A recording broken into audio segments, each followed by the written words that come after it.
तुमच्या कंपनीला gold classification सुद्धा मिळालेलं आहे आणि एकंदरीतच तुम्हाला 5 स्टार असं मानांकन सुद्धा मिळालेलं आहे.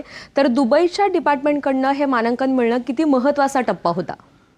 हो, कारण हे जे मानांकन दिलेलं आहे ते ॲन्युअली दुबई गव्हर्नमेंट देतं आणि लँड डिपार्टमेंट हे जेव्हा मानांकन देतं तेव्हा it is a prestigious symbol for the rating company because क्लायंटला हे जे मानांकन आहे तेवढं बघितल्यानंतर it is very easy to जज that okay this is the ranking company and gold is the most top most category over there and 5 star ranking is given to the individual value. So as a CEO I got a 5 star ranking.